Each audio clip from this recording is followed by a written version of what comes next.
बाधा है क्या? खूब बोलना, क्योंकि बोलने में कई बार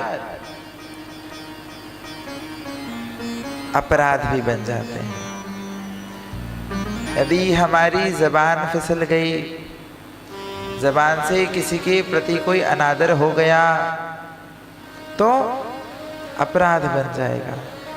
बहुत बोलने में कई बार असत्य भाषण भी हो जाता है। और शब्द ब्रह्म है महाराज, मुख से निकला हुआ एक भी शब्द कभी व्यर्थ नहीं जाता। शब्द ब्रह्म है, इसलिए अपने जीवन में हमें शब्दों को बहुत चुन करके उपयोग करना चाहिए। जितना हो सके मौन रहे।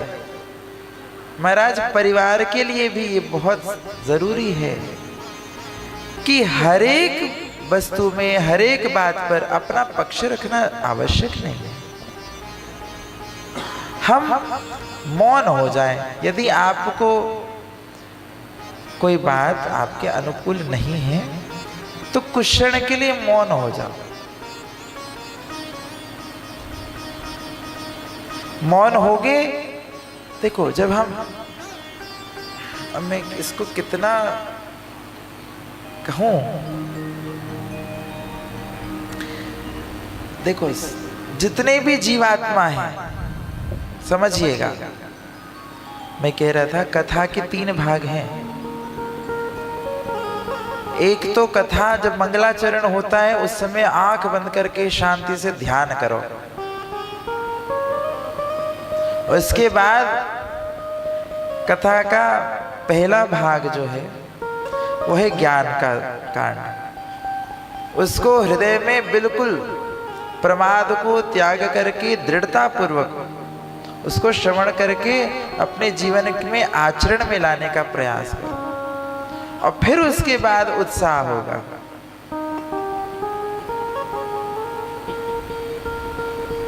अगर जीवन में शांति नहीं होगी तो उत्साह नित्य नहीं हो पाएगा। पर यदि ज्ञान के प्रकाश के कारण हृदय चित्त शांत हो जाएगा तो उत्साह नित्य हो जाएगा। जीवन में आनंद को नित्य करने के लिए हृदय को, चित्त को शांत करना आवश्यक है, और उसके लिए ज्ञान का प्रकाश आवश्यक है। बिना ज्ञान की भक्ति भी रोती रहती है। इसलिए आप गौर करोगे, आप पिछले 5 दिनों से कथा सुन रहे हैं, नित्य प्रति कथा के अगर आप देखें तो उसको आप 3 भाग में बांट सकते हो।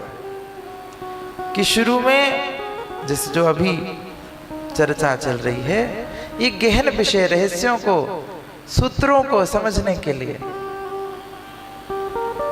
फिर उसी से कथा के रूप में भगवान की लीला का प्रारंभ होता है, और उस लीला को अनुभव करके हृदय में आनंद होता है, उत्साह होता है।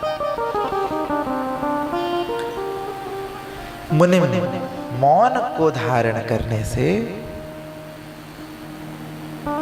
जीवन में, घर में, परिवार में, समाज में, मन में, चित्त में सब जगह शांति प्रकट होती है। अनेक समस्याओं का समाधान है मौन, और मौन बिल्कुल सरल नहीं है। मौन होना बिल्कुल सरल नहीं है।